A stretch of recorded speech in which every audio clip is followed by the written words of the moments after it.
வந்து விட்டது. சாத்தானே வெளியே போ, எழுந்திரு.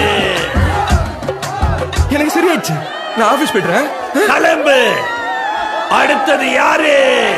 உனக்கு என்ன பிரச்சனை? எனக்கு கிட்னில ஸ்டோன், ரொம்ப வலிக்குது.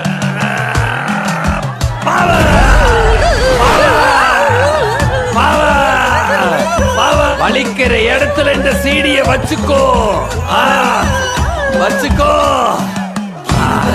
பாருங்க, அவங்க கிட்னில இருந்த ஸ்டோனை வெளியே எடுத்தாச்சு. இதெல்லாம் உண்மையா? இப்ப எப்படி எனக்கு இருக்கு? வலியே இல்ல, குணமாயிடுச்சா? சரியாயிடுச்சு. அப்ப இப்படி போ.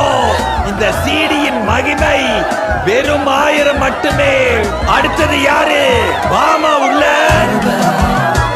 உன்னை பார்த்தாலே உன்னுடைய பிரச்சனை டபுளா இருக்கும் தோணுது. உனக்கு டபுள் பவர். கயவர்கள் முடிவில்லா தண்டனையை அனுபவிப்பார்கள். மேத்தஸ் 25:46. ஜீசஸ் என் ஃப்ரெண்டு தான். அவருக்கு நீ பண்றது செம்ம கடுப்பாகும். உன்னை ஹெல்லுக்கு அனுப்பி எண்ணெயில போட்டு பொரிச்சிருவேன்.